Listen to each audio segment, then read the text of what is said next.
Seguimos en el Bibliotecón y el tema que veremos será reformas económicas y administrativas en América durante el siglo XVIII. En el siglo XVIII se inicia una nueva dinastía de reyes en España. En el siglo XVI y XVII gobernaban los Habsburgos o la Casa de los Austrias y tenemos allí dos reyes que son los reyes más importantes, denominados los Austrias mayores, el caso de Carlos I en España o Carlos V en Alemania y posteriormente su hijo Felipe II. Después, en el siglo XVII,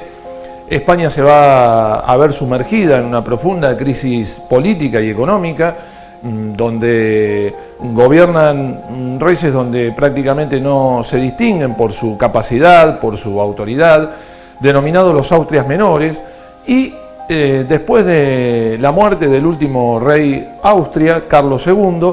se produce un problema de sucesión política. Decíamos entonces, Carlos II, el último monarca de la dinastía de los Austrias, muere él y a partir de ese momento comienza la guerra de la sucesión española. Diversas monarquías de Europa se enfrentan militarmente durante 13 años y después de 1713 allí sí se define qué dinastía o qué casa reinante va a gobernar el reino de España. Solucionado ese inconveniente,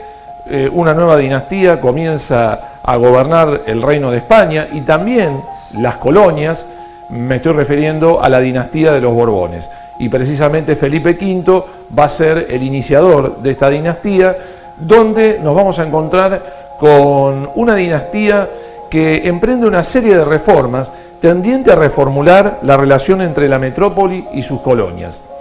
Es decir, que durante el siglo XVIII estos reyes llamados los Borbones aplican una política totalmente centralizada, siguiendo los principios del despotismo ilustrado, y por otro lado también se los conoce como los reyes reformistas, es decir, tratar de administrar de la manera más eficiente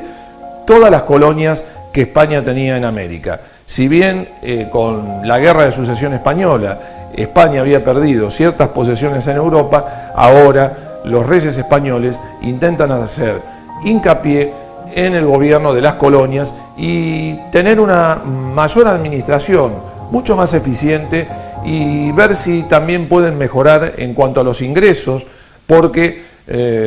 al haber implementado un monopolio dentro de lo que era la relación metrópoli-colonia, bueno, pues bien, ahora estos reyes reformistas intentan aplicar una política de libre comercio para agilizar, para mejorar los ingresos de las colonias y para reformular también el comercio entre España y las colonias de América. Habíamos dicho entonces que entre los siglos XVI y XVII la política que había tenido España con sus colonias y en cuanto al manejo administrativo y el de la explotación económica utilizados hasta ese entonces no habían sido los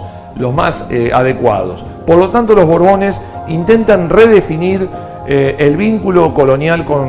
precisamente con sus colonias de América.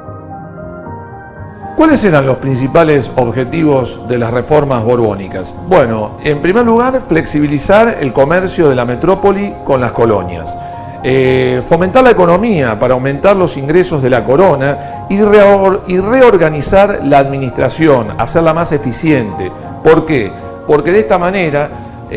reorganizando administrativamente los territorios, se quería evitar dos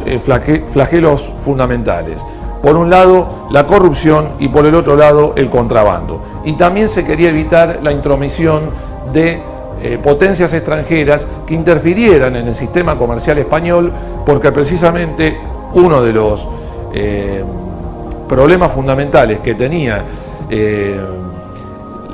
la metrópoli con sus colonias era la llegada de barcos de otras banderas, es decir, de otros países de Europa, teniendo en cuenta que los territorios americanos tenían grandes extensiones en cuanto a kilómetros y desde Lima, que era la capital del Virreinato del Perú, obviamente se hacía muy difícil e imposible poder administrar, tener una administración eficiente, ágil, dinámica, y por lo tanto estos reyes reformistas también van a ser reformas muy importantes a nivel territorial, a nivel administrativo y a nivel político.